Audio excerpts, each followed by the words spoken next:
Nous nous jugeons nous-mêmes à partir de nos intentions, mais nous jugeons les autres à partir de leurs actions.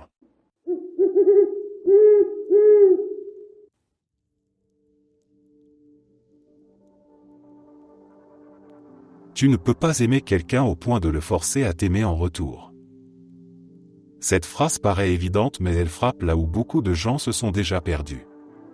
On grandit souvent avec l'idée romantique que l'amour est une force capable de tout transformer.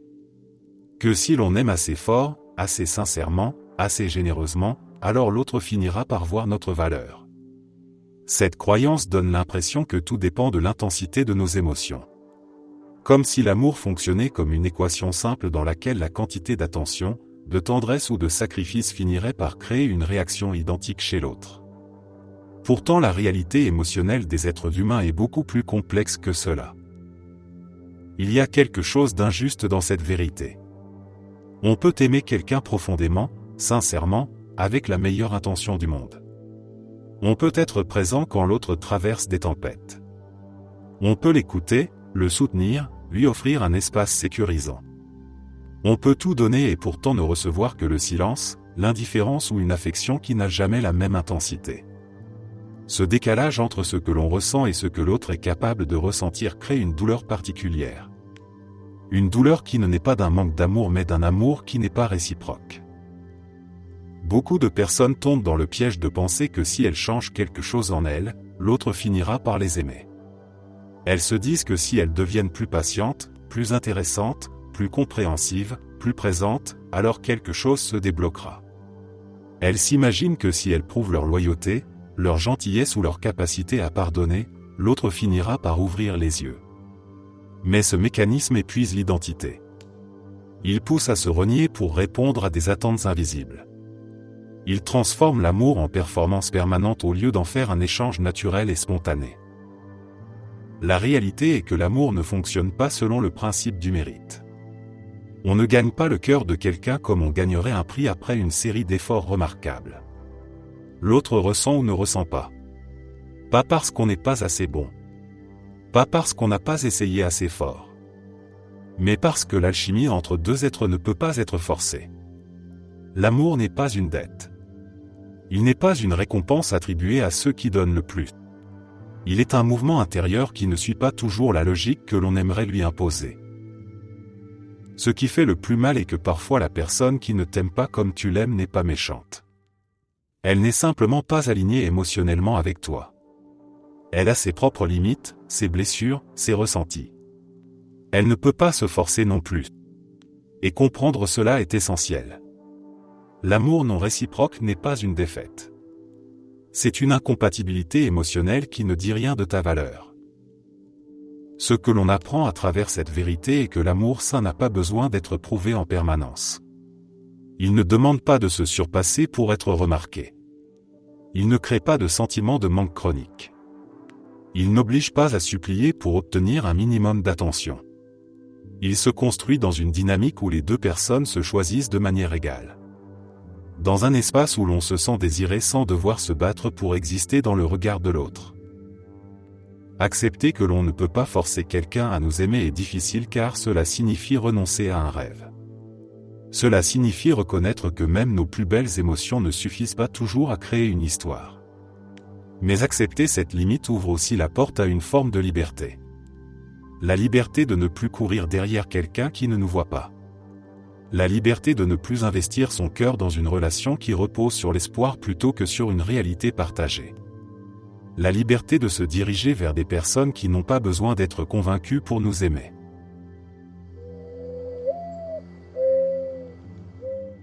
Certaines personnes ne t'aimeront pas. Et parfois sans aucune raison. Il arrive un moment où on réalise que peu importe ce que l'on fait ou la façon dont on se comporte, certaines personnes ne nous apprécieront jamais. Cette idée paraît simple quand on la lit, mais elle devient beaucoup plus difficile à avaler lorsque l'on y est confronté réellement. On passe une bonne partie de sa vie à essayer de bien faire, à être aimable, à éviter de blesser, à chercher l'harmonie autour de soi. Pourtant, il suffit parfois d'une présence, d'un regard ou d'un trait de personnalité pour déclencher un rejet inexplicable. L'une des choses les plus déroutantes est qu'il n'y a pas toujours de logique derrière ce rejet. On peut se dire que si quelqu'un ne nous aime pas, c'est que l'on a fait quelque chose de mal, mais ce n'est pas toujours le cas. Il existe des personnes qui projettent leurs insécurités, leurs frustrations ou leurs attentes sur ceux qui les entourent et qui finissent par nous juger sans nous connaître réellement. Parfois on réveille en quelqu'un un souvenir désagréable, un sentiment qu'il ne veut pas affronter ou simplement une incompatibilité qu'il ne saura jamais expliquer clairement. Accepter cela demande un réel lâcher-prise. On doit apprendre à distinguer la critique constructive du mépris gratuit. On doit aussi accepter que notre valeur ne dépend pas de la validation des autres. Il y a une vraie liberté qui apparaît le jour où l'on cesse de courir après l'approbation universelle. On arrête de se maquiller pour un rôle que personne ne nous a demandé de jouer. On respire mieux. On se recentre. On donne plus d'énergie à ceux qui la méritent et moins à ceux qui la gaspillent. Le plus ironique est que lorsque l'on arrête de vouloir être aimé par tous, on attire naturellement les bonnes personnes. Celles qui apprécient vraiment qui nous sommes. Celles qui ne nous demandent pas d'être plus ceci ou moins cela. Celles qui comprennent que la connexion authentique ne se force pas et que l'amitié comme l'affection naissent dans la simplicité. Alors la vérité difficile que l'on finit par comprendre est la suivante. Oui, certaines personnes ne t'aimeront pas et parfois sans raison. Mais ce n'est pas un problème. Ce n'est qu'un tri naturel qui laisse plus de place à ceux qui te voient vraiment. Et c'est largement suffisant.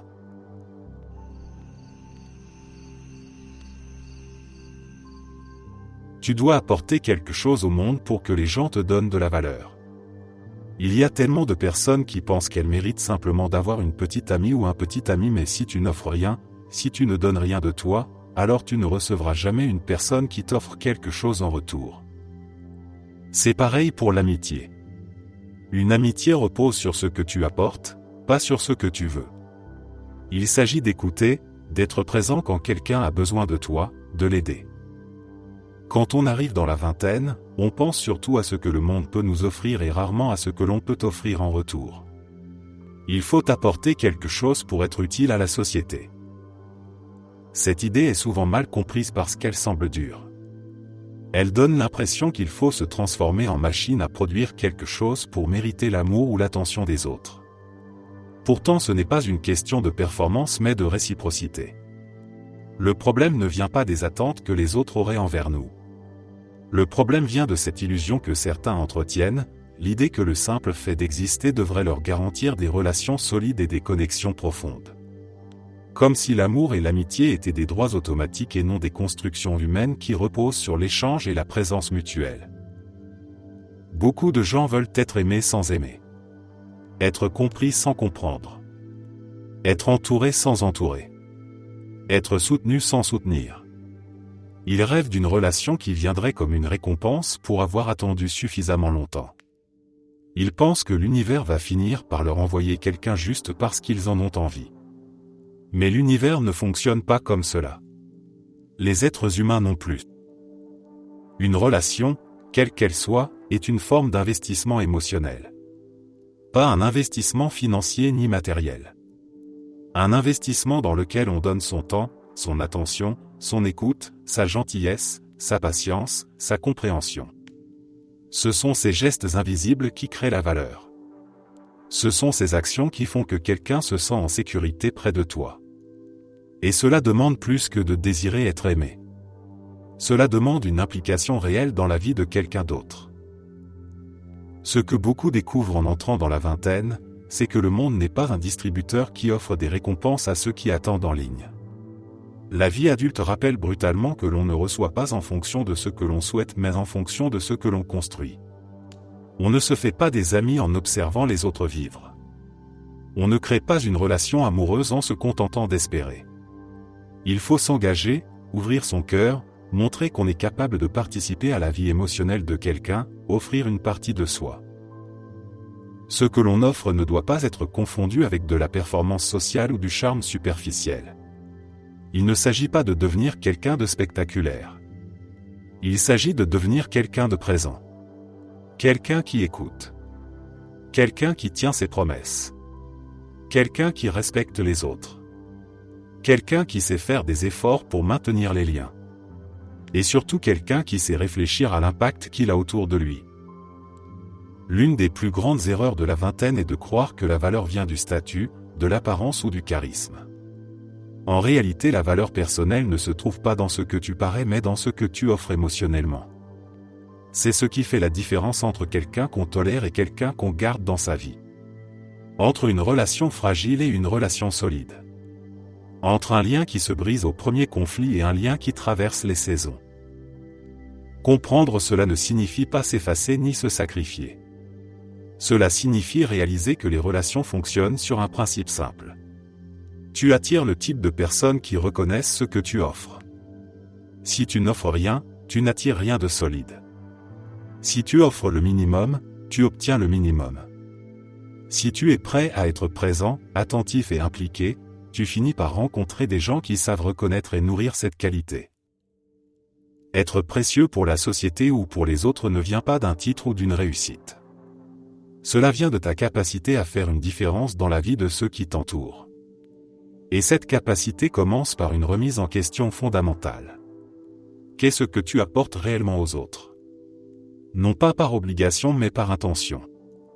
Non pas pour recevoir mais parce que tu comprends que les liens humains se construisent sur une base partagée.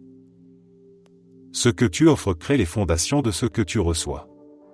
Et tant que tu ne prends pas conscience de cela, tu attends une vie qui ne viendra jamais. Dès que tu l'acceptes, tu te rends compte que tu as bien plus de pouvoir que tu le pensais pour créer les relations dont tu rêves.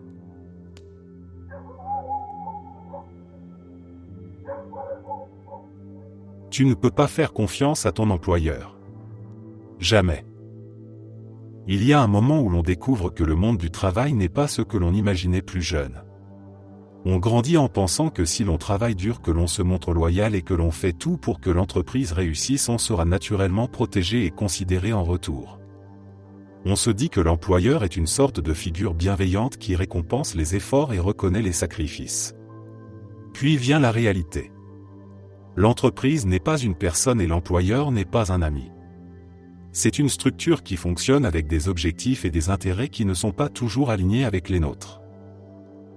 Ce que beaucoup apprennent de manière brutale, c'est que même si tu te donnes à 100%, l'entreprise te remplacera en quelques jours si cela lui paraît logique ou rentable. Tu peux être celui qui reste tard le soir, qui répond aux messages le week-end, qui renonce à ses vacances et pourtant tu n'auras aucune garantie lorsque le vent tournera. Et ce n'est pas de la méchanceté ou de la trahison, c'est juste la logique froide d'un système où les décisions se prennent souvent loin des émotions. Ce constat ne veut pas dire que tous les managers sont mauvais ou que personne ne mérite la confiance, mais la relation reste profondément asymétrique. Ton employeur fera toujours passer les intérêts de l'entreprise avant les tiens. Peu importe ce qu'il promet ou la culture qu'il affiche sur le papier. Tu peux t'investir, mais tu dois le faire en gardant en tête que ta sécurité réelle ne dépend jamais uniquement de ton travail. Elle dépend de toi, de ta capacité à évoluer, à te former, à créer des options et à ne pas t'attacher à une illusion de stabilité. L'une des plus grandes erreurs est de confondre appréciation et loyauté.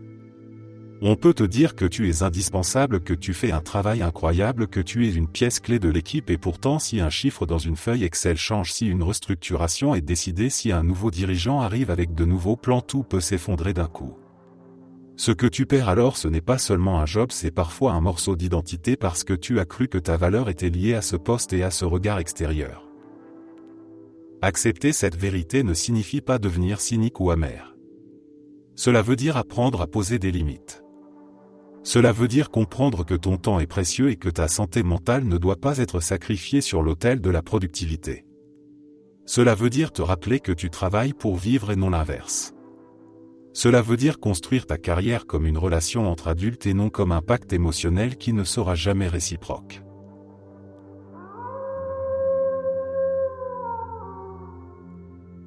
Il est facile de croire que tout est désespéré et terrible car cela signifie que tu n'as rien à faire puisqu'apparemment cela ne changerait rien.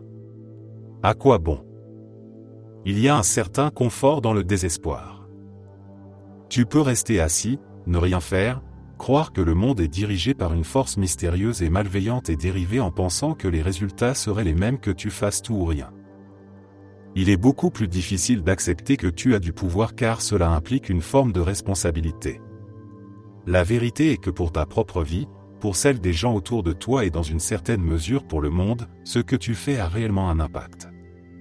Et compte tenu de la manière dont les effets de nos choix se répercutent au-delà de ce que nous pouvons percevoir, probablement dans une mesure bien plus grande que nous l'imaginons. Cette idée est profondément inconfortable parce qu'elle touche à un mécanisme psychologique que beaucoup utilisent sans même s'en rendre compte. Le désespoir total n'est pas seulement une émotion douloureuse. Paradoxalement, il peut devenir une forme de refuge. Quand on déclare que tout est perdu et que rien n'a de sens, on s'évite le poids du changement. On s'évite la confrontation avec sa propre responsabilité, avec ses propres capacités d'action, avec les efforts que cela exige. Il devient soudain plus simple d'imaginer que d'autres contrôlent tout, que la vie est entièrement manipulée par une force extérieure, que le résultat ne dépend jamais de nous. Cela crée l'illusion d'être victime d'un destin fixe et inévitable, ce qui dispense de se battre. Ce mécanisme est séduisant parce qu'il retire la pression. Si on ne peut rien changer, alors on ne peut rien rater. On n'a pas besoin de se remettre en question ni de se confronter à ses peurs. On n'a pas à croire en soi. On n'a pas besoin de sortir du confort mental qui consiste à dire que tous les efforts seraient inutiles. Il suffit d'observer le monde avec fatalisme et de glisser doucement dans une inertie qui ressemble à de la résignation mais qui est en réalité un choix invisible de rester immobile. Pourtant il existe une vérité plus difficile à accepter. Nous avons un pouvoir. Pas un pouvoir absolu ni magique. Pas celui de tout contrôler. Mais un pouvoir réel. Celui de faire évoluer nos propres conditions, celui d'influencer notre environnement, celui de toucher la vie des autres d'une manière qui dépasse largement ce que l'on imagine. Reconnaître ce pouvoir revient à admettre que nos choix ne sont pas neutres. Cela signifie que les actions que nous choisissons d'éviter pourraient pourtant créer une différence. Cela signifie que la passivité n'est pas une absence de conséquences mais une conséquence en elle-même. Chaque décision que l'on prend, même minuscule, se propage silencieusement autour de nous. Une parole qui rassure quelqu'un. Un geste qui change le résultat d'une situation. Un effort personnel qui inspire une autre personne à faire pareil. Un pas vers un objectif qui ouvre un chemin entier sans que l'on en soit conscient. On sous-estime toujours la manière dont nos choix retentissent dans le monde. On pense que nos actions sont limitées à ce que l'on voit. Mais elles dépassent largement ce que l'on peut mesurer. Accepter que l'on a du pouvoir revient à accepter que l'on a une part de responsabilité. Cela demande du courage parce que cela retire l'excuse confortable du fatalisme.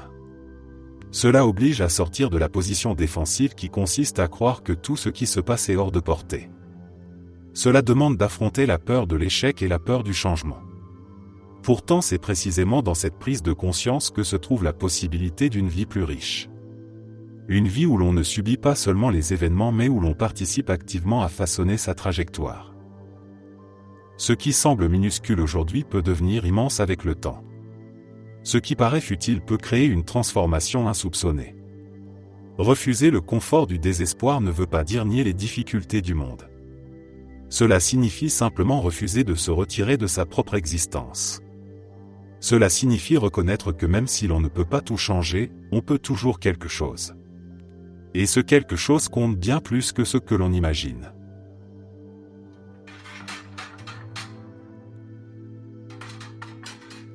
Tu peux perdre n'importe quoi et n'importe qui à tout moment et parfois tout à la fois ou en très peu de temps sans beaucoup d'avertissement.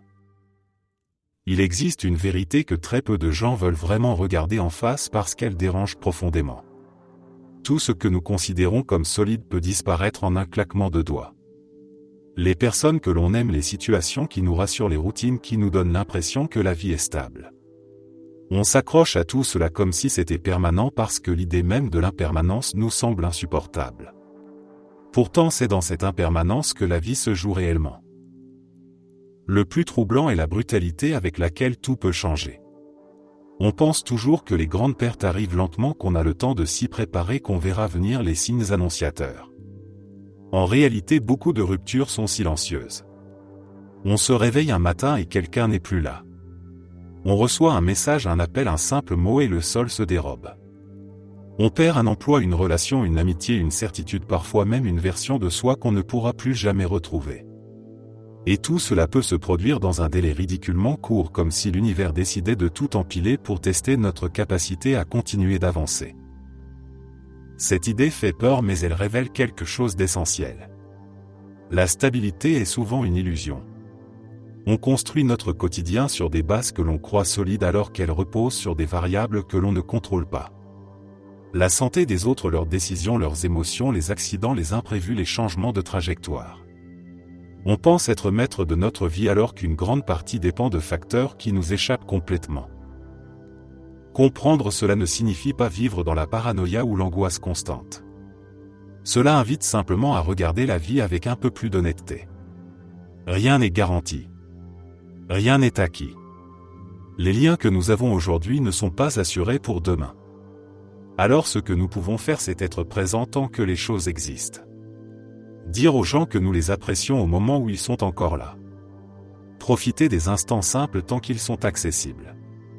Ne pas remettre à plus tard les gestes qui comptent vraiment. Il y a aussi un autre effet surprenant.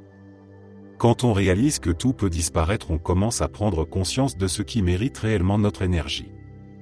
Les conflits inutiles semblent soudain dérisoires. Les rancœurs perdent de leur importance. Les ambitions creuses ne paraissent plus aussi urgentes.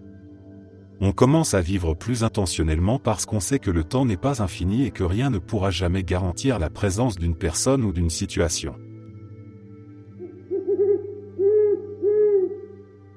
Les personnes qui sont bonnes pour toi te feront te sentir heureux, joyeux, accepté, soutenu et rempli de moments agréables malgré les différences.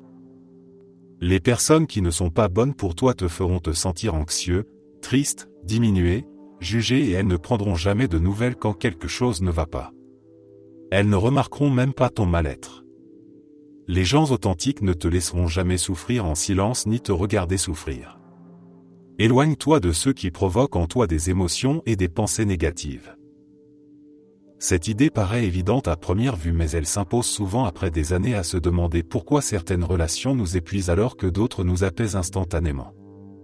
On avance dans la vie en croisant toutes sortes de personnes et il est tentant de croire que tout dépend de notre propre capacité à nous adapter, à être compréhensif, à faire des efforts pour que les relations fonctionnent. Pourtant, il existe une différence fondamentale entre un lien sain qui demande un investissement normal et un lien toxique qui draine constamment l'énergie émotionnelle sans offrir la moindre réciprocité. Il y a ces personnes avec qui tu te sens léger dès que tu partages un moment.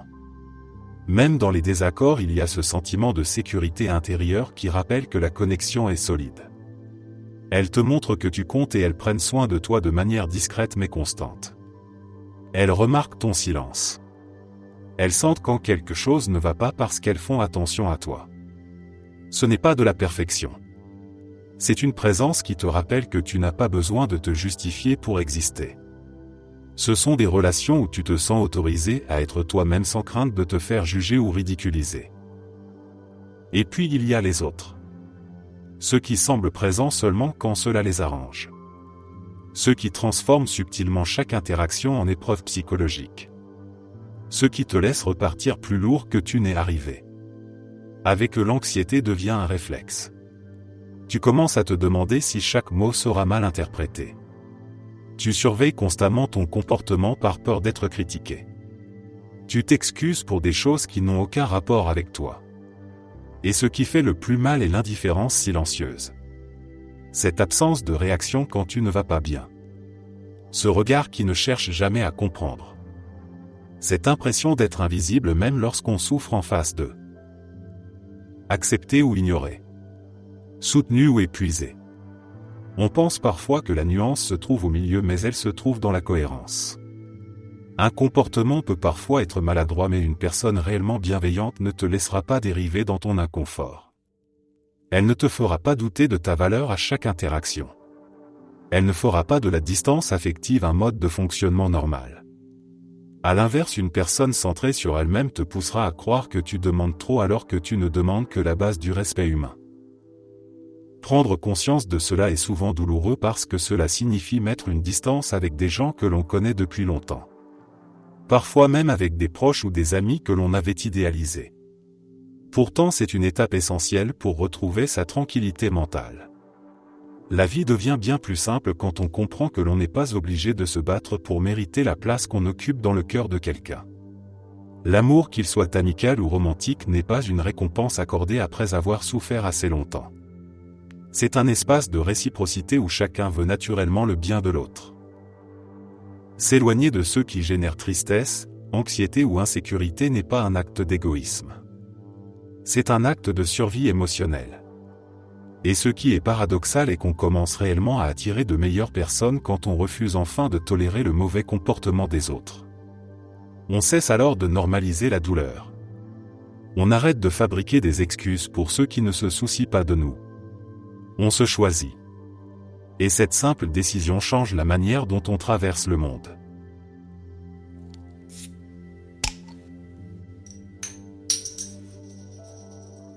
Les voisins et les collègues n'ont pas besoin de tout savoir sur toi.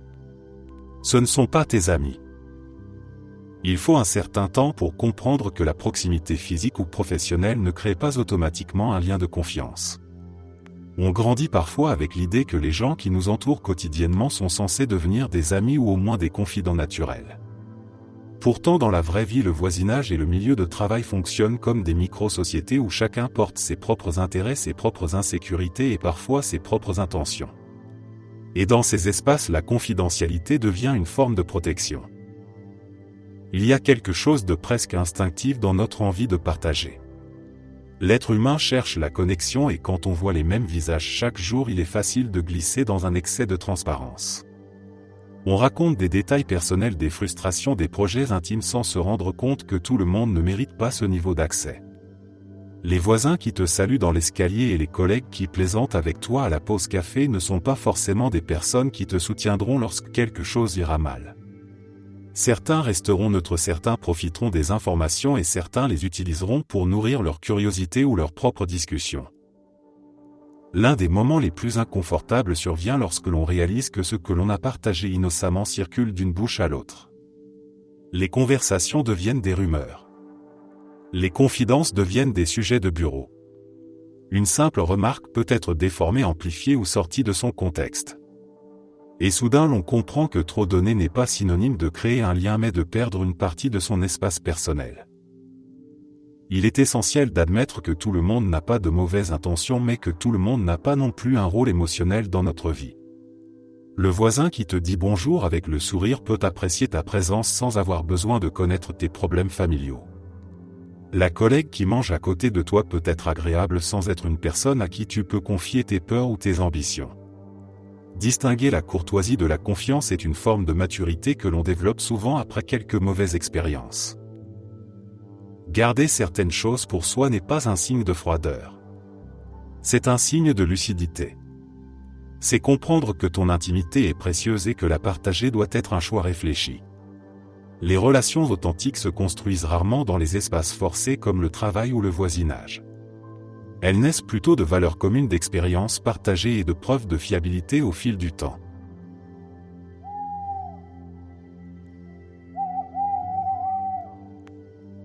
Il est possible de ne faire aucune erreur et de perdre quand même. Ce n'est pas une faiblesse. C'est la vie. Cette idée paraît simple mais elle heurte profondément notre manière de comprendre le succès et l'échec. On grandit souvent avec la croyance que si l'on travaille dur, que si l'on fait tout correctement, que si l'on respecte les règles et que l'on se comporte de manière irréprochable, alors les résultats suivront forcément. Cette conviction donne l'illusion que nous pouvons contrôler chaque élément de notre existence. Pourtant, la réalité finit toujours par nous rappeler que la vie comporte une part d'imprévisible qui ne dépend ni de nos compétences ni de nos intentions. Le plus difficile est d'accepter que les efforts ne garantissent rien. Tu peux l'étudier pendant des mois pour un examen et le jour venu te retrouver paralysé par le stress. Tu peux aimer quelqu'un sincèrement et voir la relation s'effondrer parce que l'autre personne traverse une période intérieure qui n'a rien à voir avec toi. Tu peux investir toute ton énergie dans un projet professionnel et le voir échouer parce qu'une conjoncture économique défavorable tombe au pire moment. Dans chacun de ces cas, il n'y a pas forcément de faute commise, mais il y a tout de même une perte à encaisser. Reconnaître cela ne signifie pas abandonner l'ambition ou cesser de faire de son mieux. Cela signifie redéfinir la manière dont on juge sa propre valeur. Beaucoup de gens se punissent mentalement pour des issues qu'ils n'auraient jamais pu contrôler et se persuadent qu'ils ne sont pas assez bons alors qu'ils ont agi exactement comme il fallait. Ce mécanisme crée une spirale d'autocritique qui épuise l'estime de soi et déforme la perception de la réalité. L'idée que perdre malgré tout n'est pas une faiblesse ouvre un espace mental beaucoup plus sain. Elle permet de cesser de voir la vie comme une équation où un bon calcul mène toujours à un bon résultat. Elle invite à reconnaître que l'incertitude fait partie du paysage humain et qu'il est possible d'être compétent, réfléchi, empathique et malgré tout de se heurter à des événements injustes. Accepter cela libère une grande quantité de pression inutile. Cela permet aussi de développer de la compassion envers soi-même car on cesse de croire que chaque revers est une preuve de son incompétence. C'est une vérité inconfortable parce qu'elle retire un sentiment de contrôle mais elle rend aussi possible une plus grande résilience. Quand on cesse d'attendre que la vie récompense systématiquement nos efforts, on apprend à agir pour des raisons plus profondes que le résultat. On apprend à se relever non pas parce qu'on est certain de gagner la prochaine fois mais parce que l'action elle-même donne du sens. Et paradoxalement ce détachement par rapport à la garantie de réussite rend souvent plus capable de persévérer sans s'effondrer à chaque imprévu.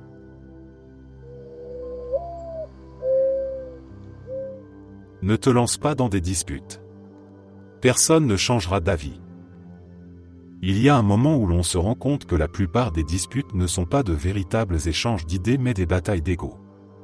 On aimerait croire que lorsqu'on débat avec quelqu'un on est deux personnes rationnelles qui cherchent à comprendre un point de vue différent et peut-être à se rapprocher d'une vérité commune. En réalité ce qui se passe le plus souvent c'est qu'on parle pour gagner et non pour apprendre. Chacun campe dans sa position et interprète les paroles de l'autre comme une attaque personnelle. À partir de ce moment la conversation n'a plus rien de constructif. Le plus frustrant c'est de constater que même les arguments les plus logiques n'ont aucun impact lorsque l'autre personne n'est pas dans un état d'esprit réceptif. Les croyances ne sont pas toujours basées sur la raison. Elles sont liées à l'identité, aux expériences passées, aux blessures émotionnelles, à la peur d'avoir tort, à l'envie de conserver une cohérence interne. Remettre une idée en question revient souvent à remettre une partie de soi en question et beaucoup de gens n'ont ni l'envie ni la capacité de le faire. On pense souvent que si on explique mieux, si on donne une preuve plus claire, si on reformule, si on insiste, alors soudain un déclic va se produire. Pourtant ce déclic arrive très rarement. La plupart du temps les disputes se transforment simplement en épuisement. On ressort vidé, convaincu d'avoir perdu son temps et parfois même un peu plus amer qu'avant. On finit par comprendre que ce que l'on défend n'est pas entendu pour ce qu'il aimait interpréter à travers le filtre de l'autre et ce filtre n'est pas quelque chose que l'on peut contrôler. Cela ne veut pas dire qu'il faut abandonner toute conversation difficile ou toute confrontation saine. Les discussions ouvertes existent mais elles ne se produisent qu'avec des personnes qui montrent une réelle volonté d'écouter et de comprendre. Elles se produisent aussi dans des moments où personne n'est tendu ou sur la défensive. Elles sont basées sur la curiosité et non sur la compétition. Ces moments sont précieux mais ils ne ressemblent en rien aux disputes ordinaires qui naissent de la colère ou du besoin d'avoir raison. Apprendre à ne plus se lancer dans des disputes, c'est accepter que tout échange n'est pas forcément utile. C'est reconnaître que ta tranquillité mentale vaut plus qu'une victoire verbale. C'est comprendre qu'un silence maîtrisé est parfois plus puissant qu'un paragraphe brillant. Et surtout c'est admettre qu'on ne peut pas forcer quelqu'un à voir ce qu'il ne veut pas voir. Le changement d'avis se produit souvent seul, loin du bruit de la dispute, dans un moment de réflexion personnelle où l'ego est moins présent.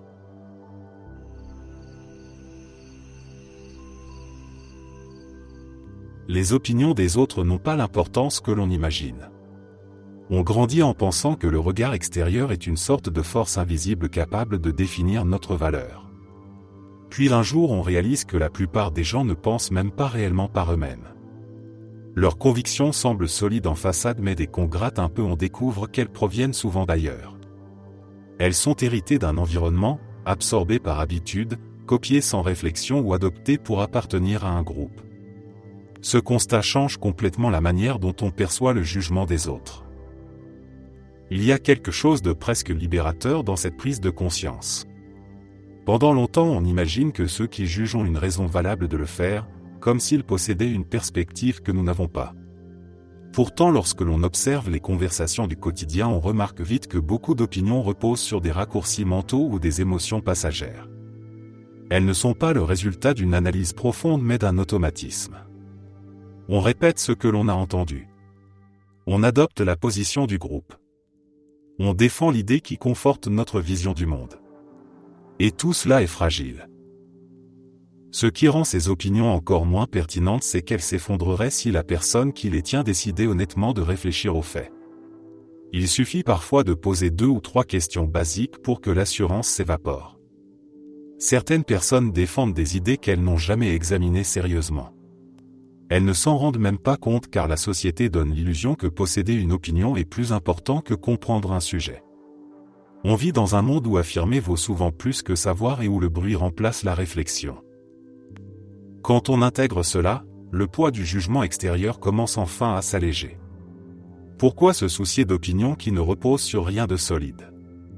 Pourquoi laisser la voix de quelqu'un influencer nos décisions alors que cette voix est peut-être une simple répétition d'un discours qu'il n'a pas choisi?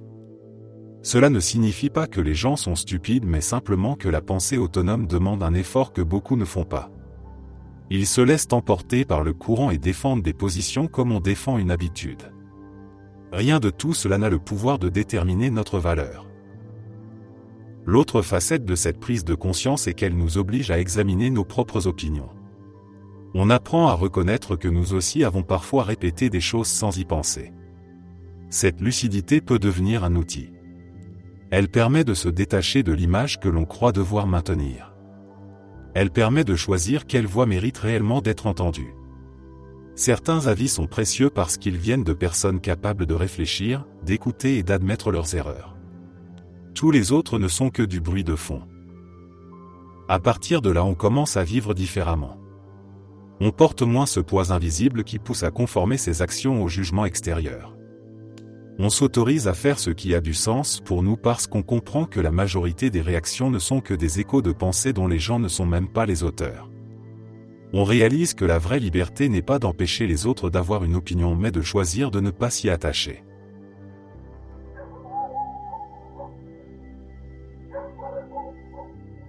La patience est une vertu. C'est l'une de ces phrases que l'on entend tellement souvent qu'elle finit presque par perdre son sens. Pourtant, quand on commence réellement à l'expérimenter dans sa propre vie, on comprend à quel point elle est profonde et inconfortable à la fois. La patience n'est pas seulement le fait d'attendre calmement. C'est l'art de supporter les moments où rien n'avance, où tout semble figé, où l'effort fourni ne produit aucun résultat visible. C'est accepter que certaines choses prennent plus de temps que ce que notre impatience voudrait et que l'on ne peut pas forcer la vie à aller plus vite. La difficulté vient du fait que nous vivons dans un monde où tout doit être immédiat. On veut des réponses maintenant, des résultats maintenant, une évolution maintenant. On a été conditionné à croire que si quelque chose ne se débloque pas rapidement, c'est que l'on a échoué. Pourtant, les plus grandes transformations ne suivent jamais cette logique. Une relation solide se construit lentement, une carrière se développe étape par étape, la guérison émotionnelle ne suit pas un calendrier et nos projets personnels nécessitent souvent plus de constance que de vitesse. La patience devient un test de confiance. C'est accepter que l'on n'a pas encore tout sous contrôle mais que l'avancée continue même si elle est invisible. C'est comme planter une graine et devoir résister à l'envie de déterrer la terre tous les jours pour vérifier si elle pousse. On oublie que certaines choses se préparent en silence, que le progrès se fait dans l'ombre avant de devenir visible. Et c'est précisément ce silence qui rend la patience si difficile. On ne sait pas si l'on progresse ou si l'on stagne, on ne sait pas si l'on fait les bons choix et l'esprit humain déteste ces zones d'incertitude. Le manque de patience nous pousse souvent à abandonner trop tôt. On lâche un projet juste avant qu'il décolle, on quitte une situation juste avant qu'elle s'améliore, on renonce à une discipline avant d'en voir les bénéfices. Parfois, la seule différence entre ceux qui réussissent et ceux qui échouent n'est pas le talent ou l'intelligence mais la capacité à continuer lorsque rien de gratifiant ne se manifeste encore. La patience ne garantit pas le succès mais l'impatience garantit presque toujours l'abandon. Il y a aussi une dimension intérieure. Être patient ne veut pas dire rester passif. Cela signifie continuer à avancer tout en acceptant que tout n'est pas immédiat. Cela signifie travailler chaque jour à la hauteur de ce que l'on peut faire sans se juger pour ce que l'on ne peut pas encore accomplir. C'est une forme d'autocompassion. C'est une manière de se dire que l'on respecte suffisamment son propre chemin pour ne pas exiger de soi une perfection instantanée.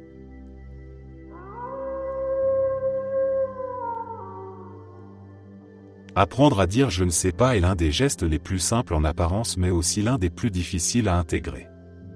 On vit dans un monde où avouer son ignorance est souvent perçu comme une faiblesse alors que c'est en réalité l'une des plus grandes forces que quelqu'un puisse développer. Cette petite phrase ouvre des portes que l'orgueil ferme et elle transforme la manière dont on progresse dans la vie. Dire « je ne sais pas » n'est pas une capitulation. C'est un point de départ. Depuis l'enfance, on est conditionné à trouver des réponses même quand on ne les connaît pas. À l'école, on redoute de paraître stupide. Plus tard au travail, on craint de passer pour incompétent. Dans les conversations, on cherche à garder une image crédible.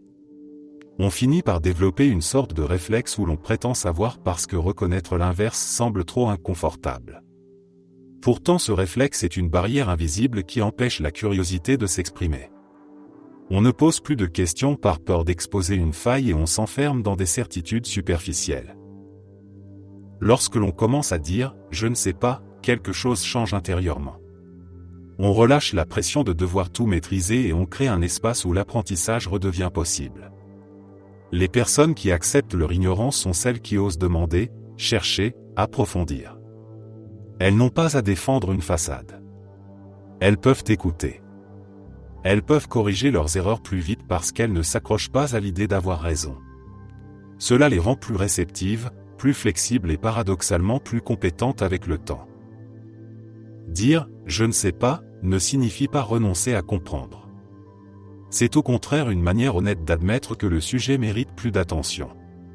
Cela permet aussi de construire des relations plus authentiques.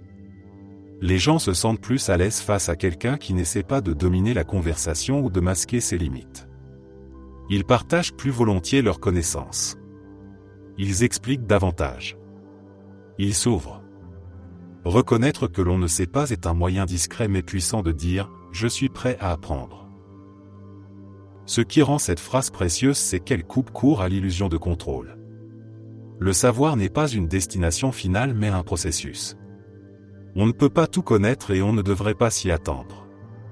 Ceux qui prétendent tout savoir stagnent parce qu'ils se coupent de l'opportunité d'être corrigés. Ceux qui acceptent leur ignorance progressent parce qu'ils permettent au monde de leur enseigner quelque chose. Ce sont souvent eux qui accumulent la vraie compréhension à long terme.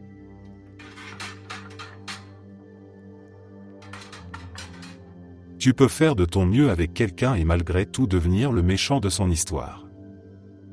Il y a un moment dans la vie où tu réalises que tes intentions ne détermineront jamais totalement la manière dont les autres te perçoivent. Tu peux agir avec sincérité, patience et bienveillance, tu peux faire tous les efforts possibles pour soutenir quelqu'un, l'aider à traverser une période difficile ou simplement maintenir une relation saine et pourtant cette personne peut te construire un rôle qui n'a rien à voir avec ce que tu pensais représenter. C'est souvent un choc silencieux parce qu'on imagine que si l'on agit correctement on sera compris et respecté. Le problème c'est que chacun interprète la réalité depuis un prisme façonné par son passé, ses insécurités, ses attentes et parfois même ses blessures non guéries. Parfois tu peux dire quelque chose avec l'intention de protéger et l'autre entendra une attaque. Tu peux poser une limite légitime et l'autre y verra une trahison. Tu peux t'éloigner pour te préserver et l'autre y lira un abandon. Et dans son récit tu deviendras celui qui a blessé alors qu'en vérité tu essayais juste de survivre ou de garder un minimum de cohérence personnelle. C'est difficile à accepter parce qu'on aime croire qu'il existe une vérité objective sur qui l'on est. Pourtant ce n'est jamais le cas.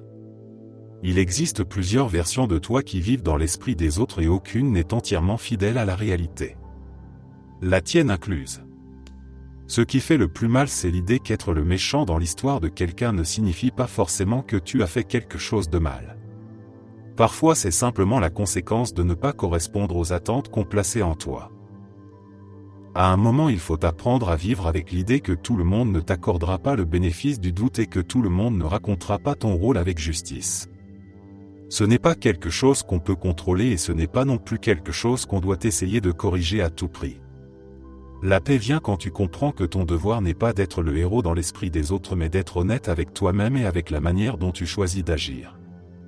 Certaines personnes te détesteront pour avoir fait ce qui était nécessaire même si c'était la chose la plus saine à faire. Et au fond ce n'est pas si grave. L'important est d'être capable de regarder ton propre récit et d'y voir quelqu'un qui a essayé du mieux qu'il pouvait avec les ressources qu'il avait. Parce que c'est la seule histoire sur laquelle tu as vraiment du pouvoir.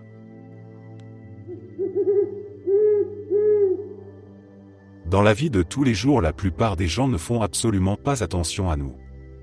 On finit par comprendre qu'on n'est même pas une petite marque sur leur radar mental et cette idée qui peut sembler dure au premier abord devient finalement très libératrice. Quand on traverse une foule, quand on entre dans un magasin ou quand on marche dans la rue, on a souvent l'impression que tout le monde voit nos imperfections. On croit que les autres remarquent la moindre tenue qui nous met mal à l'aise ou le détail physique qui nous complexe. En réalité, la plupart sont trop absorbés par leur propre vie pour accorder plus d'une seconde d'attention à un inconnu. On passe tant de temps à imaginer les jugements permanents des autres que l'on oublie qu'ils sont occupés à gérer leurs propres insécurités. Chacun marche en pensant à ce qu'il doit faire plus tard, à son prochain rendez-vous, à ses problèmes familiaux ou à son travail. Les rares fois où quelqu'un nous regarde, ce n'est souvent que par automatisme et sans aucune intention de juger. Ils oublient notre existence dès qu'ils tournent la tête. Cela semble froid mais c'est en réalité un constat profondément humain. Les gens se préoccupent d'eux-mêmes. Ils ne consacrent pas leur énergie à analyser chaque détail de ce qu'ils croisent. Ce décalage entre ce que l'on pense qu'ils voient et ce qu'ils remarquent vraiment peut nous enfermer dans une spirale inutile. On peut hésiter à porter une tenue que l'on aime parce que l'on se convainc que quelqu'un va la critiquer mentalement. On peut éviter certaines activités parce qu'on imagine qu'on nous observera. Pourtant le monde continue de tourner sans se soucier de nos petits complexes et quand on commence à intégrer cette idée, quelque chose se détend intérieurement. On cesse d'attacher autant d'importance à chaque petite décision liée à notre image. On comprend que le centre du monde n'est pas notre apparence mais la vie de chacun. Ce constat peut transformer la façon dont on se comporte. On devient plus libre de tenter des choses nouvelles parce que la peur du regard des autres perd de son pouvoir. On ose s'habiller comme on veut. On ose prendre la parole même si on pense que notre voix tremble un peu. On ose être imparfait parce qu'on comprend que notre imperfection est noyée dans un océan de préoccupations qui ne nous concerne même pas. Il n'y a pas ce public imaginaire qui évalue chacun de nos gestes. Dans la réalité, personne n'a le temps de jouer ce rôle. Ce qui est le plus étonnant, c'est que cette vérité peut même devenir réconfortante. Comprendre que personne ne nous observe vraiment permet de vivre d'une manière plus authentique. On se concentre sur ce qui nous rend heureux au lieu de chercher à être validé par des gens qui ne nous accordent même pas une pensée. On réalise aussi que tout le monde a ses failles et que personne n'est exempt de doute. Cela remet la comparaison à sa place et réduit la pression invisible qui pèse sur beaucoup. Personne ne se soucie réellement de nos chaussures ou de la manière dont nos cheveux tiennent ce jour-là. Personne ne s'arrête après nous avoir croisés pour analyser notre tenue. Le monde continue et nous pouvons continuer avec lui sans porter le poids du regard imaginaire que nous projetons sur les autres. Cette idée devient finalement une invitation à vivre plus légèrement. Elle rappelle que nos insécurités ne sont visibles que pour nous et que notre liberté commence au moment où l'on décide d'arrêter de croire qu'elle dicte la manière dont les autres nous perçoivent.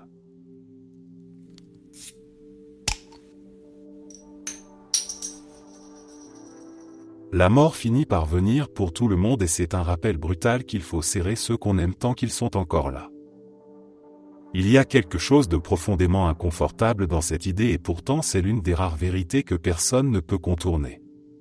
On passe tellement de temps à planifier l'avenir, à courir derrière des obligations, à s'inquiéter pour des détails qui n'auront aucune importance dans quelques années. On agit comme si le temps était une ressource infinie alors qu'en réalité il se consume en silence pendant que l'on vit sur pilote automatique. Le fait de comprendre que tout s'arrête un jour n'est pas censé être paralysant. C'est plutôt un signal pour se réveiller. Quand on réalise à quel point tout est fragile, on commence à voir les gens autour de soi différemment. On remarque que les moments qu'on pensait banals étaient en réalité précieux. Une conversation dite trop vite, un repas partagé sans y réfléchir, un câlin qu'on n'a pas vraiment pris le temps d'apprécier, tout cela devient soudain un trésor qu'on aurait voulu savourer davantage. Cette vérité fait émerger la question qui dérange vraiment. Est-ce qu'on a aimé comme on aurait voulu aimer si l'on savait que le sablier se vide à chaque seconde? Souvent la réponse est non. Pas par manque d'amour mais par distraction, par fatigue, par habitude. On pense toujours qu'il y aura une autre occasion pour s'excuser, pour dire je t'aime, pour passer du temps ensemble, pour réparer quelque chose qui nous tient à cœur. Puis un jour il n'y a plus d'occasion et ce qui reste ce sont les regrets de ce qu'on pensait pouvoir remettre à plus tard. L'idée que la mort attend chacun de nous ne doit pas être un poids mais un guide. C'est elle qui rappelle que la vie n'est pas censée être remplie de choses uniquement urgentes. Elle doit surtout être remplie de choses importantes. Et parmi ces choses il y a le fait d'aimer pleinement, de montrer sa tendresse au lieu de la garder cachée, de dire la vérité au lieu de laisser les malentendus s'installer, de ne pas laisser la fierté écraser les liens qui comptent vraiment.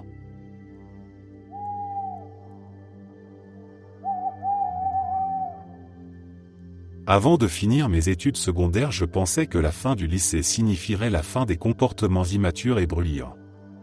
Je croyais que le monde adulte serait un espace mieux structuré où chacun saurait ce qu'il fait et agirait avec responsabilité. Je m'attendais à entrer dans un univers composé de personnes réfléchies capables de communiquer avec sérieux. En réalité, j'ai découvert que beaucoup d'adultes sont plus agaçants et plus désorganisés que les adolescents que je côtoyais. C'est une révélation qui surprend la plupart des gens en entrant dans la vie active. On réalise soudain que la maturité n'arrive pas automatiquement avec l'âge. Ce décalage entre l'image idéalisée du monde adulte et la réalité fait souvent l'effet d'une douche froide. Enfant puis adolescent, on imagine les adultes comme des figures d'autorité capables de prendre des décisions rationnelles et de faire preuve de clairvoyance. Pourtant, en entrant dans les emplois, en observant les comportements au quotidien et en faisant face aux responsabilités, on se rend compte que beaucoup improvisent constamment. Certains se comportent avec plus d'immaturité que les jeunes qu'ils critiquaient. Beaucoup ne savent pas réellement ce qu'ils font et avancent à l'aveuglette en espérant que les choses fonctionneront malgré tout. Cette constatation peut donner l'impression que la vie est une sorte de canular géant où les règles ne sont pas vraiment maîtrisées par ceux qui sont censés les incarner. On observe des personnes plus âgées réagir impulsivement, éviter les responsabilités, agir par frustration ou par orgueil. On voit des collègues prendre des décisions absurdes et des supérieurs faire des choix qui paraissent totalement incohérents. Cela remet en cause l'idée que l'âge amène automatiquement sagesse et discernement. Au contraire, ces qualités nécessitent du travail personnel et une réelle volonté de comprendre le monde et ses propres limites.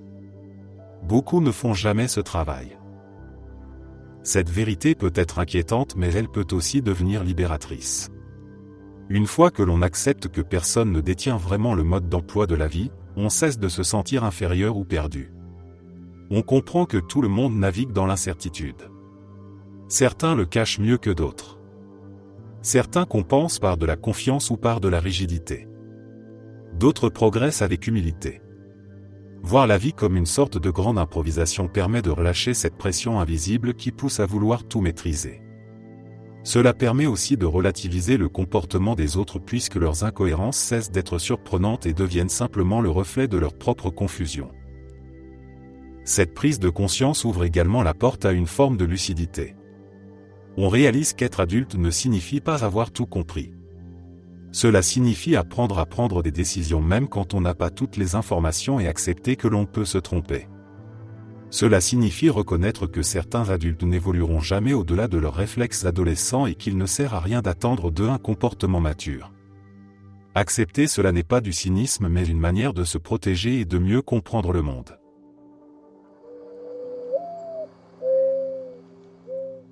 Les objets ne sont que des objets. Ils n'ont pas de sentiments. Ils ne se soucient pas du fait que tu les donnes, que tu les revendes ou que tu les jettes. Si une chose est utile, garde-la. Si elle ne l'est pas, débarrasse-t'en. Cette idée paraît simple mais elle devient souvent difficile à appliquer dès qu'on regarde autour de soi et qu'on voit à quel point on est attaché à des choses inanimées. On ne s'en rend pas toujours compte mais on accumule des objets par nostalgie, par culpabilité, par habitude ou parce que l'on croit qu'un jour ils serviront à quelque chose. On garde un cadeau que l'on n'aime pas vraiment de peur de manquer de respect à celui qui l'a offert. On conserve des vêtements qu'on ne porte jamais parce qu'ils rappellent une version passée de nous-mêmes.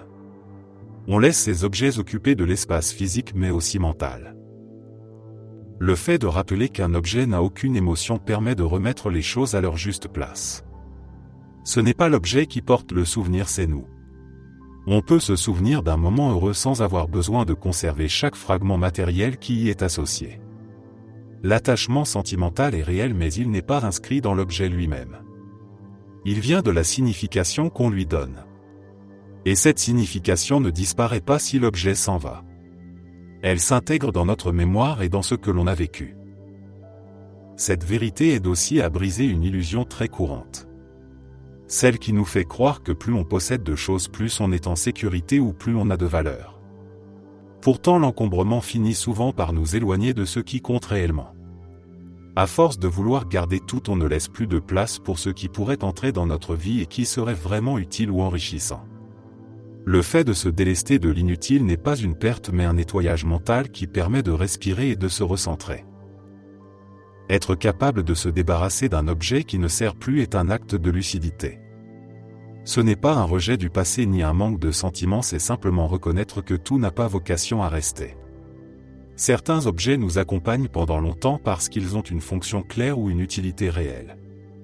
D'autres ne nous servent que pour une étape et c'est normal qu'ils sortent de notre vie une fois cette étape passée. Vivre avec moins ne signifie pas vivre avec moins de sens. Cela signifie vivre avec plus de clarté parce que chaque chose a une place et une raison d'être. On cesse d'être gardien d'un musée personnel rempli de choses inertes et on devient quelqu'un qui choisit consciemment ce qui mérite d'occuper son espace.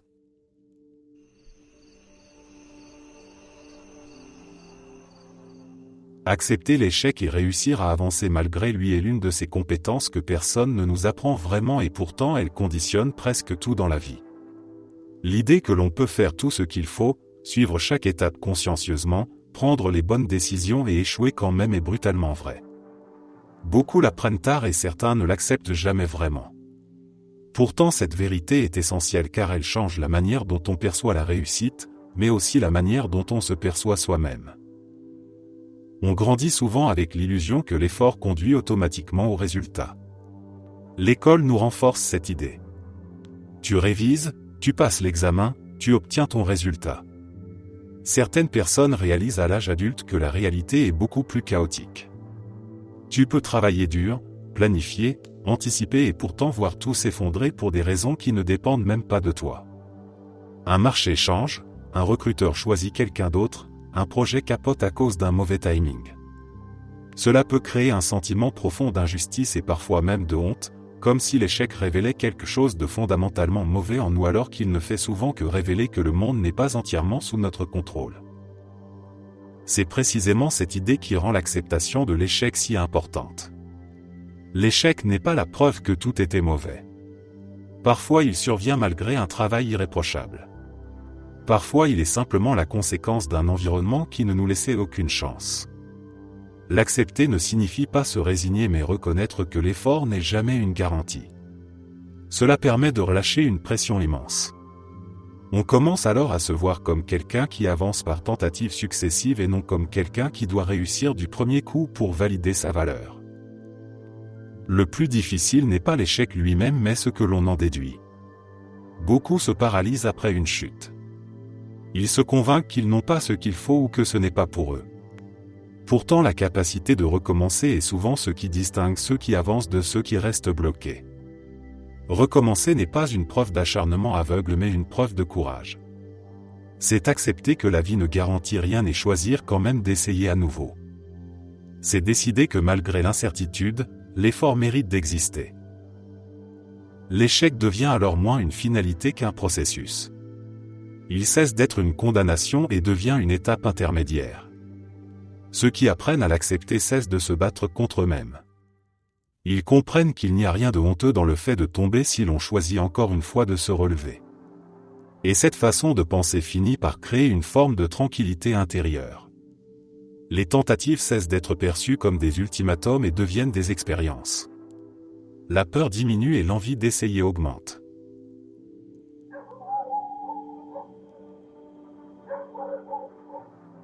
Il faut investir des heures et des heures de travail pour devenir meilleur dans quelque chose mais cela en vaut la peine.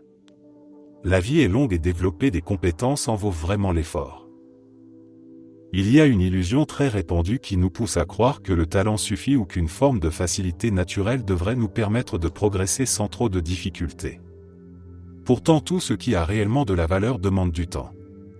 On oublie souvent que les personnes que l'on admire ne sont pas arrivées à leur niveau par magie. Elles ont répété les mêmes gestes jusqu'à la lassitude, elles ont traversé des périodes de stagnation, elles ont douté, elles ont échoué, elles ont recommencé. Rien de grand ne se construit en évitant l'effort. Le plus difficile n'est même pas le travail en lui-même, c'est la patience. Dans un monde où tout se consomme vite et où les résultats instantanés sont devenus la norme, il faut une forme de discipline pour accepter que l'amélioration réelle se compte en mois et en années plutôt qu'en jours.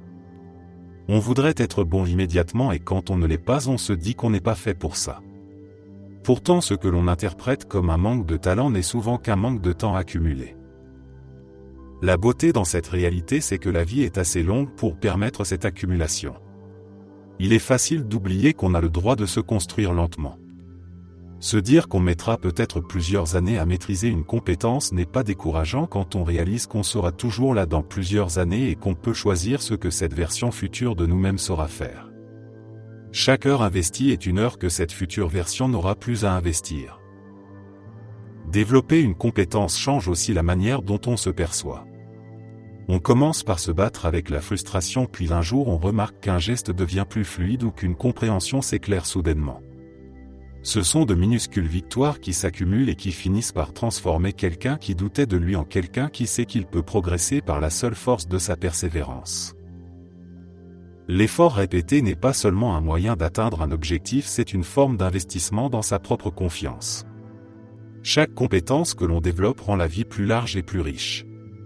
Elle ouvre des portes inattendues et permet de voir le monde avec plus de maîtrise et de curiosité.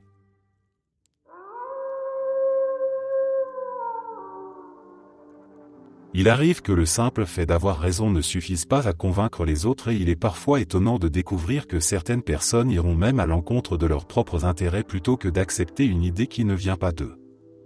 C'est l'une de ces vérités difficiles à avaler. On grandit souvent en croyant que les faits parlent d'eux-mêmes et qu'une bonne idée finit toujours par s'imposer. Puis la vie professionnelle ou personnelle nous fait comprendre que les êtres humains ne fonctionnent pas uniquement selon la logique ou la rationalité. Dans la situation décrite, une femme propose une solution qui améliore clairement les revenus de l'entreprise. Les chiffres sont là et ils montrent que son approche est objectivement plus rentable. Pourtant le propriétaire et plusieurs collègues refusent d'en entendre parler. Ce n'est pas qu'ils ont de meilleures données ou un argument plus solide. Ils rejettent simplement l'idée parce qu'elle contredit leur vision ou qu'elle touche à leur ego ou qu'elle remet en question leurs habitudes. Le problème ne vient pas de la qualité de la proposition mais de l'incapacité des autres à accepter qu'elle ne vient pas d'eux ou qu'elle bouscule leur manière de fonctionner. Il est frustrant de constater que même les preuves les plus claires peuvent être ignorées. Cela donne l'impression de se battre contre un mur. On peut présenter des résultats, des chiffres, des projections et tout cela peut être balayé d'un revers de main si la personne en face n'a aucune intention réelle d'écouter. C'est l'un des aspects les plus difficiles de toute dynamique humaine. Beaucoup ne défendent pas réellement une idée, ils défendent leur identité et ce qu'ils pensent être leur place. Accepter la proposition de quelqu'un d'autre peut leur donner le sentiment de perdre du contrôle, d'admettre une erreur ou de perdre de l'influence. La vérité derrière cette situation est que l'on ne peut pas forcer quelqu'un à écouter. On peut exposer les faits mais on ne peut pas créer l'ouverture d'esprit de la personne. Ce constat est douloureux car il oblige à accepter que la rationalité ne gagne pas toujours. Parfois le changement n'arrive pas parce qu'il est bénéfique mais seulement parce que les personnes impliquées ont enfin décidé d'y prêter attention. Cela rappelle que la communication humaine repose autant sur l'émotion que sur la logique. Ceux qui ne veulent pas entendre ne seront pas convaincus par des données ou par des résultats. Ils ne bougeront que lorsqu'ils seront prêts à le faire.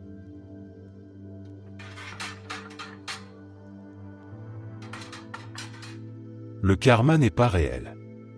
Les mauvaises personnes réussissent et c'est une réalité qu'on a souvent du mal à regarder en face. Cette idée heurte quelque chose en nous parce qu'on a grandi avec l'espoir que l'univers est juste. On aimerait croire qu'il existe une sorte d'équilibre cosmique qui finit toujours par remettre chacun à sa place. Pourtant la vie ne fonctionne pas selon ce principe.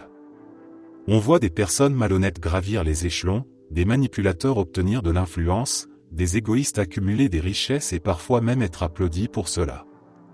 Tout cela va à l'encontre de ce que l'on considère comme moral. Ce qui rend cette vérité si difficile, c'est l'impression d'impuissance. On se dit que si la justice ne tombe pas automatiquement, alors à quoi bon être quelqu'un de bien?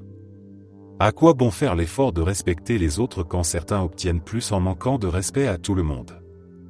C'est une question honnête et qui traverse l'esprit de beaucoup de gens, mais c'est aussi une question qui révèle un besoin de garantie morale que la vie ne fournira jamais. La réussite ne suit pas les règles de la moralité. Elle suit les règles du contexte, de l'environnement, des rencontres, du travail, de la chance et parfois de la malveillance. Ceux qui trichent peuvent gagner. Ceux qui mentent peuvent être crus. Ceux qui marchent sur les autres peuvent prendre de l'avance. C'est vrai et cela ne sert à rien de prétendre le contraire. La lucidité est moins confortable que l'illusion, mais elle est plus solide. Cependant, accepter cela ne signifie pas accepter la fatalité. Cela veut dire cesser de croire que l'univers fera le travail à ta place. Le fait que les mauvaises personnes peuvent réussir n'efface pas la valeur de tes propres choix. Agir correctement n'est pas un investissement dans une récompense cosmique, c'est un investissement dans ton intégrité et dans le type de vie que tu veux construire. Tu ne contrôles pas ce que le monde fait des autres, mais tu contrôles ce que tu te refuses à devenir. L'autre aspect qu'on oublie souvent, c'est que la réussite visible n'est pas synonyme de réussite intérieure. Il y a des personnes qui gagnent matériellement tout en perdant des relations, des principes, du respect ou la capacité de se regarder en face. Cela ne compense pas les injustices du monde, mais cela rappelle que tout n'est pas aussi simple que ce que l'on voit en façade. Beaucoup de victoires se paient cher quand les lumières sont éteintes. Le vrai défi est d'apprendre à vivre dans un monde injuste sans devenir injuste soi-même. C'est un exercice de force intérieure parce qu'il faut accepter que la morale n'est pas un mécanisme automatique mais une décision personnelle. Une manière de dire je choisis d'être quelqu'un que je respecte même si ce choix ne me rapporte rien à court terme. Le karma n'est peut-être pas réel mais ta cohérence l'est. Tes actions laissent une trace dans les gens autour de toi, dans la manière dont tu te construis et dans la façon dont tu traverses ta propre vie. Les mauvaises personnes peuvent réussir mais cela ne veut pas dire que tu dois devenir l'une d'elles pour avoir une existence qui en vaut la peine. Le monde ne deviendra peut-être jamais parfaitement juste mais tu peux éviter de le rendre pire et parfois cela suffit pour donner un sens à ce que tu fais. Aucune célébrité ni aucun politicien ne mérite ton adoration. Cette idée paraît évidente au premier abord, pourtant elle touche un phénomène que beaucoup sous-estiment. L'être humain a tendance à projeter sur certaines figures publiques des qualités presque mythologiques. On transforme des artistes, des acteurs, des influenceurs ou des dirigeants en symboles, parfois même en sauveurs. On imagine qu'ils possèdent une lucidité supérieure, une sagesse innée ou une pureté morale qui les place au-dessus du commun. Pourtant, derrière l'image soigneusement construite, il n'y a que des individus imparfaits qui naviguent à travers les mêmes instincts, les mêmes fragilités et souvent les mêmes contradictions que tout le monde. Adorer une personne que l'on ne connaît pas réellement crée une distance dangereuse avec la réalité. On excuse leurs erreurs. On justifie leurs comportements. On défend leurs actions même lorsqu'elles sont indéfendables. Le pire est que cette idolâtrie enlève la part d'humanité qui devrait justement nous rappeler qu'ils ne sont pas des modèles infaillibles mais des êtres faillibles. Elle crée une sorte de brouillard où l'on oublie que la célébrité n'est pas un gage de sagesse et que la visibilité n'est pas une preuve d'intégrité. Des gens talentueux peuvent être de mauvaises personnes. Des personnes admirées peuvent prendre de terribles décisions. Aucune exposition médiatique ne transforme quelqu'un en figure spirituelle ou morale.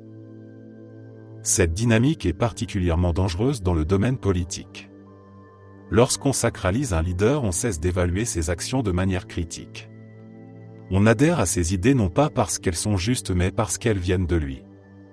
On ferme les yeux sur ses dérives parce qu'on préfère protéger l'illusion d'un personnage parfait plutôt que reconnaître sa propre erreur de jugement. L'adoration politique transforme des citoyens en supporters aveugles et c'est à ce moment que les abus deviennent possibles. L'histoire regorge d'exemples où des personnalités charismatiques ont profité précisément de cette dévotion irrationnelle pour franchir des lignes que personne n'aurait tolérées autrement. Du côté des célébrités, la même logique se répète. On attribue parfois à des chanteurs ou à des acteurs une maturité émotionnelle ou intellectuelle qu'ils n'ont jamais prétendu posséder.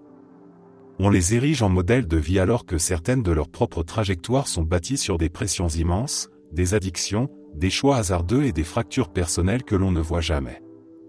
Leur image publique est souvent le résultat de stratégies marketing, de relations publiques et de montages soigneusement orchestrés. Confondre ce packaging avec une réalité humaine authentique est une source inévitable de déception. La vérité est simple.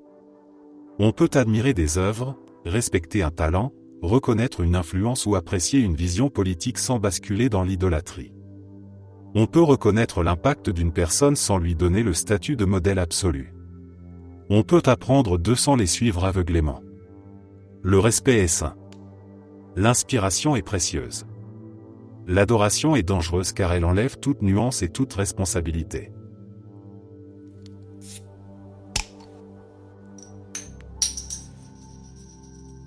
Rien ne s'obtient facilement. Il faut travailler pour tout.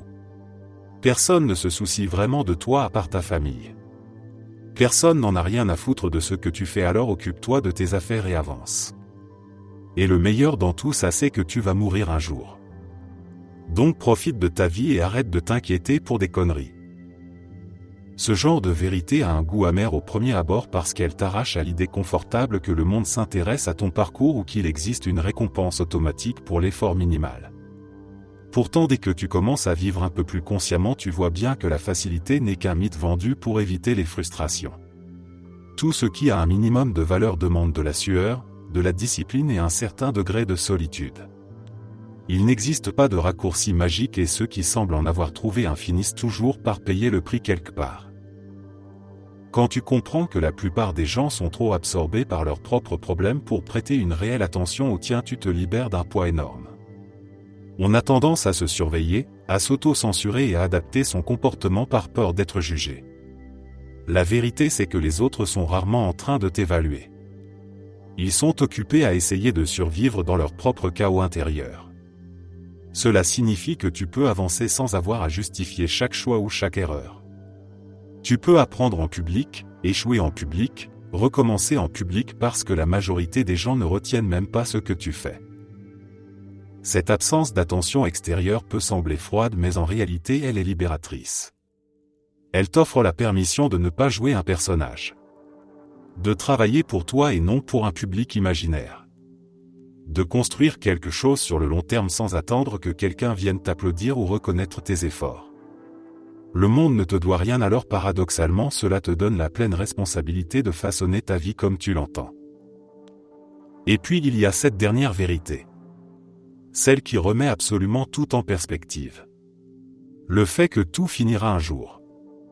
Que peu importe ton stress, tes inquiétudes et tes petites batailles quotidiennes, elles se dissoudront dans le temps comme si elles n'avaient jamais existé.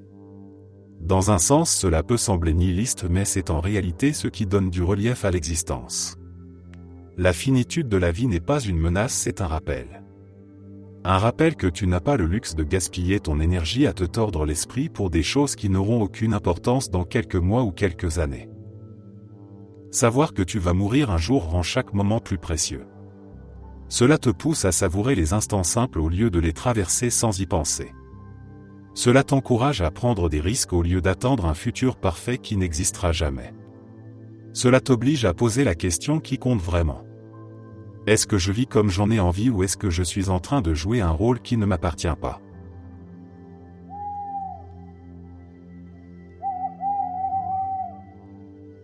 Ne te contente pas d'être toi-même. Personne n'a jamais réussi sans fournir un niveau d'effort qui dépasse sa zone de confort. Cette phrase semble contredire les conseils populaires qui répètent inlassablement qu'il suffit d'être soi pour que les bonnes choses arrivent. En réalité, ce message est souvent mal compris. Être soi-même n'a jamais voulu dire rester coincé dans ses habitudes, ses limites ou ses insécurités. Être soi-même n'a jamais voulu dire refuser l'effort, la discipline ou la transformation intérieure.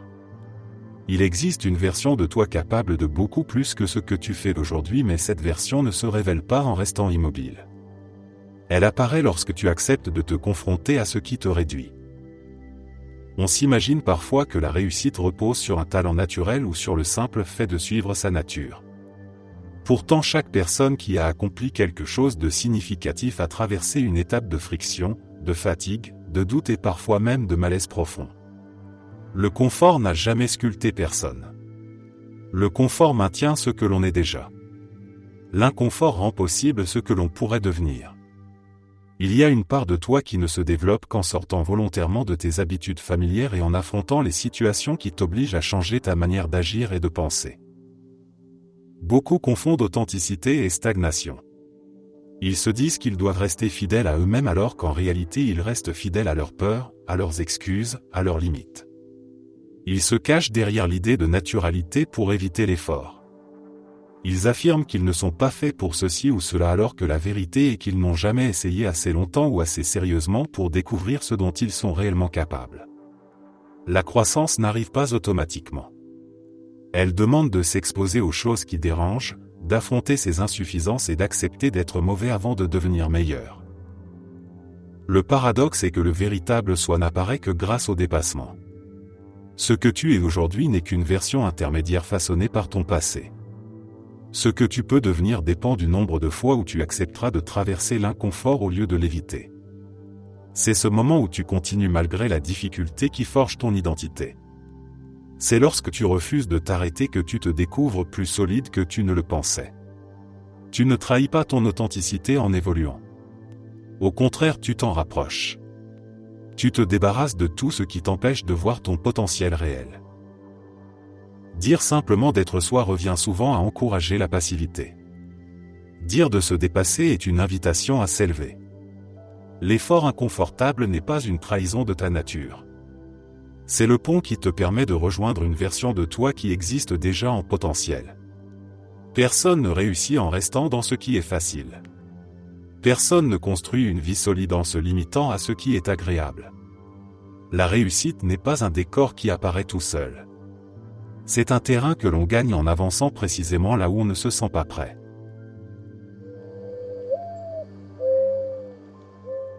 Une fois adulte, il n'existe plus vraiment quelqu'un sur qui on peut compter à 100% en dehors de soi-même.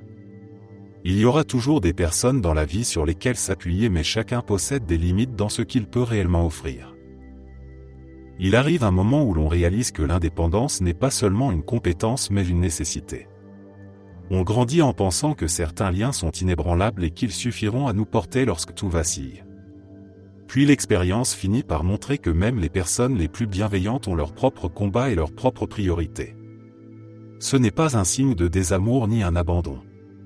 C'est simplement la réalité de l'âge adulte où chacun doit jongler avec ses responsabilités, son énergie et sa capacité émotionnelle. On découvre que ce n'est pas raisonnable d'attendre des autres qu'ils soient disponibles à chaque fois que l'on tombe. Parfois ils essaieront, parfois ils feront de leur mieux, parfois ils ne pourront pas et ce n'est pas forcément contre nous. Le choc vient quand on comprend que même les relations les plus solides peuvent montrer des fissures au moment où l'on s'y attend le moins. Cette prise de conscience peut être douloureuse et donner l'impression d'être seul face au chaos. Pourtant, elle ouvre aussi la porte à une forme de maturité qui change tout. On apprend à devenir sa propre ancre. On commence à construire des ressources internes pour traverser les tempêtes sans se noyer en attendant qu'un autre nous tende la main. On découvre une forme d'estime de soi qui ne dépend plus de la constance des autres mais de notre propre capacité à nous relever. Cela ne signifie pas que les autres ne comptent plus. Cela veut seulement dire que leur présence devient un soutien et non un pilier essentiel à notre survie émotionnelle. Et paradoxalement, c'est souvent lorsqu'on arrête d'exiger des autres qu'ils comblent toutes nos failles que les relations se renforcent. Elles deviennent plus sincères, moins basées sur l'attente et davantage sur le partage réel. L'âge adulte apprend que la dépendance totale est illusoire mais que l'interdépendance, elle, est possible et beaucoup plus saine.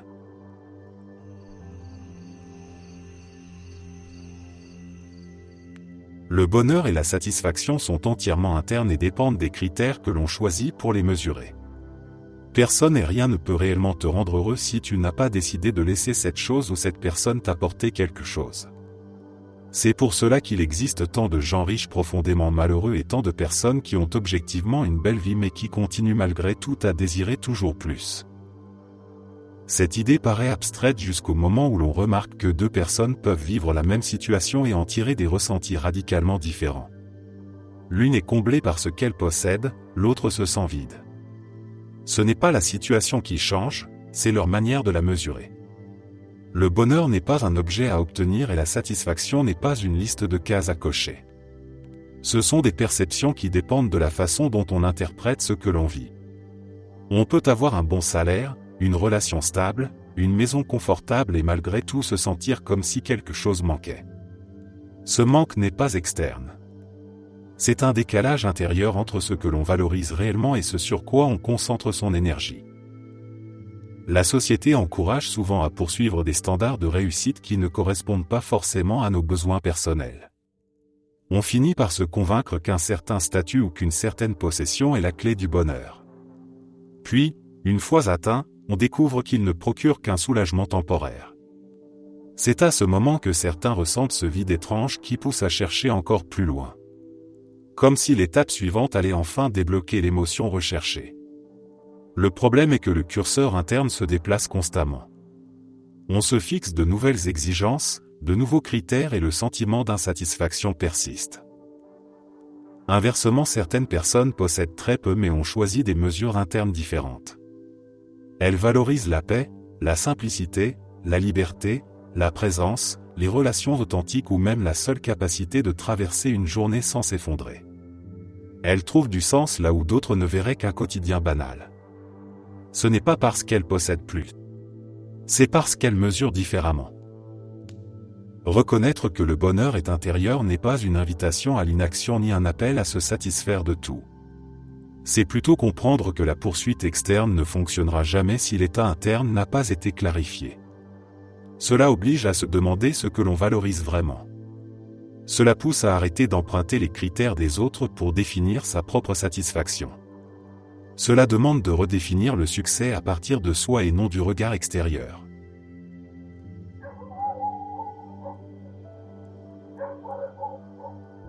Évite de chercher l'approbation des autres. Sois toi-même. Cette phrase semble simple mais elle touche un point sensible chez presque tout le monde. Il y a une période dans la vie où l'on réalise que courir après l'acceptation extérieure est une tâche sans fin. On pense qu'en se comportant de manière conforme, en filtrant ce que l'on dit, en ajustant nos goûts ou en jouant un rôle, on finira par être aimé ou validé. Et puis un jour le constat tombe. Peu importe les efforts fournis, il y aura toujours quelqu'un qui trouvera quelque chose à redire. Toujours quelqu'un pour qui ce que l'on fait ne sera jamais assez. Toujours un regard critique pour nous rappeler que ce que l'on recherche ne sera jamais totalement obtenu. Chercher constamment l'approbation des autres devient une prison subtile. On ne s'en rend pas compte au début parce que cela ressemble à une forme de sociabilité ou d'adaptation. Puis peu à peu on se perd dans une image fabriquée pour satisfaire les attentes de l'extérieur. On commence à douter de ses propres choix. On modifie sa personnalité pour éviter les jugements. On se conforme à des standards qui ne nous correspondent pas. On sacrifie son authenticité en échange d'un sentiment fragile de reconnaissance qui s'effondre à la moindre remarque négative. Être soi-même, en revanche, demande du courage. Cela signifie accepter de ne pas plaire à tout le monde. Cela signifie prendre le risque d'être mal compris, critiqué ou jugé. Mais cela signifie aussi vivre en accord avec ses valeurs, ses envies et sa véritable identité. Il y a une tranquillité particulière qui s'installe quand on arrête de jouer un personnage. Une légèreté qui apparaît quand on réalise que l'authenticité attire les bonnes personnes et éloigne celles qui n'étaient là que pour la façade. C'est un tri naturel qui peut faire peur mais qui finit par apporter une immense clarté. L'ironie est que plus on cherche à être approuvé, moins on l'est réellement. Les gens sentent quand quelqu'un se renie pour plaire. Cela crée une distance, une forme d'artificialité. À l'inverse, l'authenticité attire souvent un respect que l'on ne soupçonnait pas. Même ceux qui ne nous apprécient pas forcément peuvent reconnaître l'honnêteté d'être soi. On n'a pas besoin de toujours briller. On a besoin d'être vrai. Arrêter de dépendre du regard des autres n'est pas un bouton sur lequel on appuie. C'est une progression qui demande de l'introspection. Cela implique de poser des questions qui dérangent. Qu'est-ce que je veux réellement et pas ce que je pense devoir vouloir? Qui suis-je quand personne ne regarde? Quel choix me ressemble vraiment? Petit à petit, cette démarche reconstruit une fondation plus solide que n'importe quelle validation extérieure.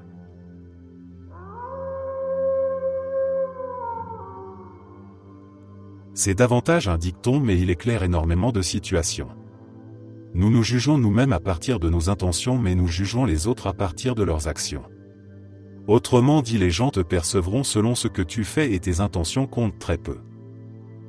Ce principe revient souvent dans les moments où l'on se sent incompris. On sait ce qu'on a voulu dire, ce qu'on a voulu faire, ce qu'on avait dans le cœur au moment d'agir. On pense que cette bonne intention devrait suffire à nous excuser ou à nous faire comprendre. Pourtant, ce que les autres voient, c'est le résultat concret. Ils voient la phrase blessante qui a été prononcée, la promesse non tenue, l'indifférence apparente, l'erreur commise. Ils ne voient pas l'arrière-plan mental et émotionnel. Ils voient le visible. Et c'est à partir de ça qu'ils se construisent une opinion. Cette réalité est difficile à accepter parce qu'elle retire l'excuse confortable du « ce n'est pas ce que je voulais faire ». Elle rappelle que les intentions ne se lisent pas comme un texte affiché au-dessus de notre tête. Elles doivent être traduites en comportements cohérents pour avoir un sens. Cela force à prendre conscience de notre impact sur les autres. Il ne suffit pas d'être une bonne personne dans son esprit. Il faut agir comme tel dans le monde réel et cette dissonance est parfois brutale à reconnaître. Ce principe fonctionne également dans l'autre sens. Nous jugeons les autres selon ce qu'ils font parce que nous ne connaissons pas leur histoire interne. Nous ne savons pas quelle peur les tiraille, quelles blessures les poussent à réagir d'une certaine manière, quelles intentions positives se cachent derrière des maladresses. Pourtant, nous les classons rapidement en fonction de leurs actes. Cette asymétrie crée beaucoup de malentendus et de conflits qui auraient pu être évités si chacun faisait l'effort de rapprocher intention et action. Comprendre cette différence peut transformer la manière d'interagir avec les autres. Cela pousse à agir avec plus de cohérence, à communiquer plus clairement et à assumer davantage la responsabilité de son impact. Ce n'est pas toujours agréable, mais c'est l'une des clés d'un rapport plus mature à soi-même et aux autres. Merci d'être resté jusqu'à la fin. N'oubliez pas d'aimer la vidéo, de vous abonner et de partager vos propres histoires en commentaire. On se retrouve demain à la même heure devant ce feu.